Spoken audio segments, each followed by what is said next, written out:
Why are mangas selling much better than comics today? Why are manga better than comics? I'm specifically talking about DC and Marvel when I say comics, just like I'm specifically talking about the big names in manga like Jump and Kodansha. I want to throw my hat into the ring. Let's begin. I'm going to start with the easiest issue to identify. Reason 1, merit and respect. When I say merit, I mean that the writers have been chosen only after proving themselves to be a competent writer, either through skill or sales. That's called meritocracy. When I say respect, I mean that the writers treat their characters with respect and dignity and never have an outward bias against their own characters.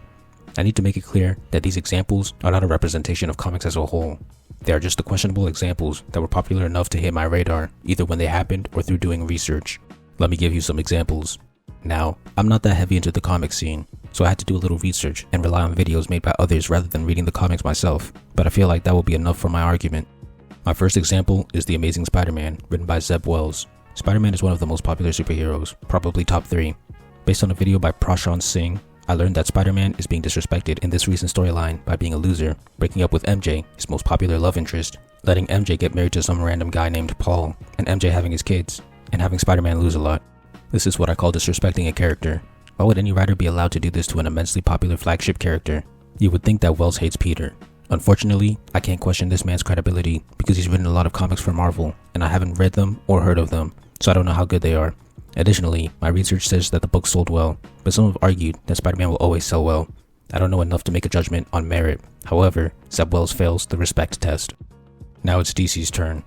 There's a lot of disrespectful writing towards Nightwing, but a lot of that is in the animated stories, so I can't cover those. However, in my research, I found out about Ric Grayson, an arc where Nightwing gets amnesia after taking a headshot and becomes a different superhero. I've never read this, but A, I often despise amnesia because it's such a lazy writing technique. B, erasing the memories of a veteran hero and making them a completely different hero already sounds like disrespect. And C, I can jump straight into merit because these didn't sell well. I was trying to find all the writers during this book's run and look up their histories, but that doesn't really matter when the books flop. This will come up again when I discuss manga. A Reddit post led me to a blog post that looked at the Amnesia arc sales and said that they were the lowest Nightwing sales since 2001. Comic Book Wire has all of the issues that include this arc. Using these two sites, I can see that the sales initially spiked in the first 2 issues of the arc, but then started plummeting to lows even lower than before the spike. The last recorded issue sale on this site was 61, yet this arc continued to 76. Based on more research, I learned that the Nightwing fanbase hates this. This arc started in December 2018 and ended in October 2020, so if the fans hated it and it reflected in the sales, why were the writers allowed to write for nearly 2 years? I will bring this up again when I talk about Samurai 8. Next, Miles Morales as Thor. The comic fails respect by doing something as lazy as having a character steal someone else's identity, but then it also apparently uses a bunch of black stereotypes. The writer, Yehundi Mercado, fails the merit test. He doesn't even have a Wikipedia page, but from my research of his own website, he's known for writing children's comics. So tell me why he was given the keys to write a superhero story that wasn't aimed at kids. I couldn't find the exact sales, but I can use ICV2. What If Miles number 4 first charts in June 2022 top 50 comics at spot 46. I don't have complete context for what good rankings would look like, but this looks really bad for first month sales. I believe the first month of a manga or comic book is usually where it sells the best. Sounds like a merit failure. Next, I Am Not Starfire, written by Mariko Tamaki. This fails on respect. Who let her write a self-insert as the child of arguably 2 veteran heroes? Why would any writer be allowed to do this? Based on my research, she also fails on merit. Before joining Marvel and DC, this writer was known for writing slice-of-life graphic novels. Her first superhero story was Supergirl. What gave her the merit to write this story?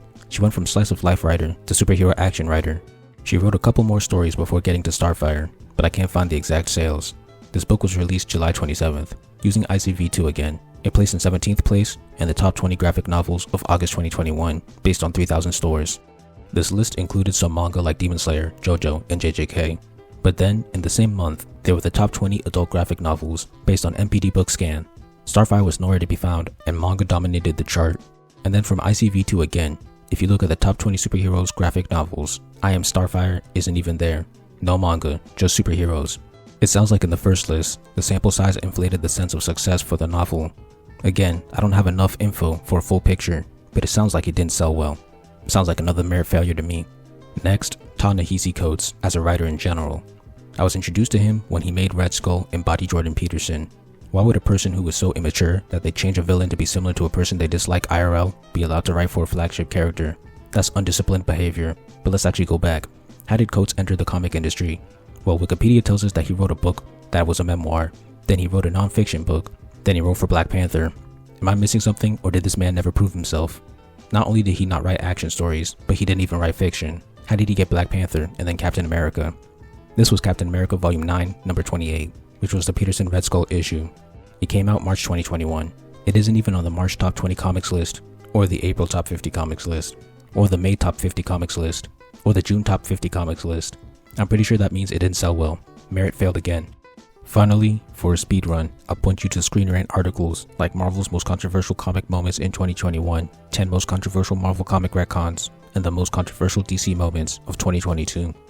Reading these decisions about the characters I know made me wonder how these mistakes could ever be allowed. Nightwing killing Batman, Cap being a Hydra agent all along, Peter erasing his history with MJ to revive his aunt, Norman Osborn and Gwen having an affair. What am I reading? Shut the fuck off! Where's the respect for these characters and their lore? There's some other stuff I could talk about. You know I know some shit about you. But I won't, because I've made my point.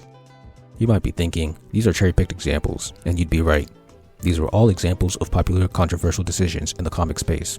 Now, let me try to cherry-pick examples from the most popular manga companies and titles. You want to know what are the popular controversial decisions in the manga space? There's only one moment from a popular manga that comes to mind, and that is the end of AOT. Outside of that, closest thing I can find to that are Hero Hayes videos on small groups of Twitter users exhibiting unemployed behavior and making mountains out of molehills or out of nothing. For the sake of fairness, let me use Screen Rant again. In their article of the most controversial manga moments of 2021, this AOT, which is valid, 2 other unpopular manga, and a molehill from Hero Academia. That's their only manga controversy article. The reason I dismissed the 2 unpopular manga is because I only discussed popular titles from Marvel and DC, the top 2 comic companies, so it would only be fair to focus on popular titles in manga. Additionally, one of the 2 stories, Cheat Slayer, is another exaggeration. The manga made its villains representations of other characters from popular isekai stories, and it got cancelled for that. Isn't that what The Boys did? This shouldn't even be a thing. The fact that this even made it onto the list shows you how unproblematic manga is with its fans, at least for that year. Outside of AOT, the real controversies happening in the manga space are when authors do something illegal unrelated to their manga. That's about it. The next most controversial thing is fans burning their books because their ship didn't sell. Once again, unreasonable, degenerate behavior. Unlike in the West, I don't see examples of writers from the East heavily disrespecting their characters and lore to the point where the fans are livid. What are the biggest manga in the past 10 years? One Piece, Naruto, Bleach, Fairy Tail, Haikyuu, Kingdom, Hero Academia, Black Clover, Demon Slayer, and Jujutsu Kaisen. I've read a good amount of all of these stories, and I can't remember a single moment where I thought, who allowed this, in the same way that I did for Marvel and DC. There are decisions that I don't like, but I can't remember feeling a decision was unbelievably disrespectful. Call it causation or correlation, but it seems like when a writer creates their own characters, instead of inheriting them, they treat them with more respect. I'll cover inheritance in part 2. So that was respect, now merit. This is where the East moonwalks on the West. There's a manga called Bakuman that is by established manga artists, and it shows the process of getting a spot in a manga magazine. The authors have said that it's not 100% accurate, but it's what we have to go on. In the manga, you have to submit a one-shot. This is the first draft of the first chapter of your manga. Several submitted one-shots are considered and the editors choose the winner. The winner gets to be in the magazine. Now, you have to remake your first chapter and then submit one chapter of about 20 pages nearly every week until your manga's completion. Furthermore, viewers get to rank the chapters in the weekly magazine. If your manga falls too low in the rankings, it gets cancelled. Some manga are able to survive by doing much better in volume sales than weekly sales. That's the gist of it, and I believe at least 90% of it is true. Why? Because popular manga like One Piece, Naruto, Bleach, Haikyuu, and Hero Academia all started out as one-shots before becoming full-fledged manga. I don't know how much viewer votes are valued, but volume sales definitely are. People have made charts of volume sales, and there is a consistent trend of popular manga selling very well, and cancelled manga dipping in sales before cancellation. Unlike with comics, these sales are easily available, and even have easy-to-read graphics made by fans. So these writers have to prove themselves through a one-shot, then continually prove themselves every week through their voter popularity and volume sales. And they do all of this while working themselves to death, barely taking any breaks. If this is a meritocracy, I don't know what is. Furthermore, being an established author barely gives you an advantage. Kishimoto wrote Naruto, one of the best-selling manga of all time. This allowed him to skip the one-shot phase with his next manga and gain a spot in the magazine. But when his new manga, Samurai 8, wasn't doing well in sales, Jump cancelled it. May 2019 to March 2020. This author more than proved himself with Naruto, but when his new manga wasn't doing well, it lasted less than a year. Mangaka have to go through the bloody mist graduation test and then the Chunin exams. And even after making it through all of that, they still don't get freebies. Meanwhile, here in the West, people can get the opportunity to write for major characters without even proving themselves first. So what was the point of cherry picking? The point was to show you that I could pick out troublemakers from the top comics, but I couldn't do the same for the top manga. The names in the comics I mentioned were Spider-Man, Nightwing, Starfire, and Captain America.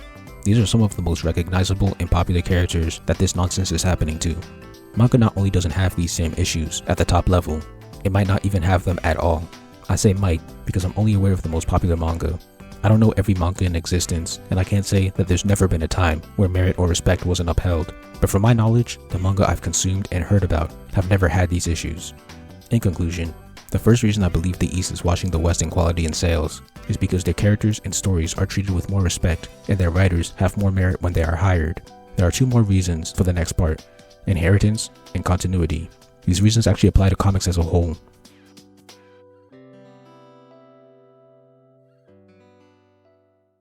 Thank you for watching. Please like, comment, share, subscribe, and help me revolutionize the manga industry by buying my manga and spreading the word. All important links will be in the description.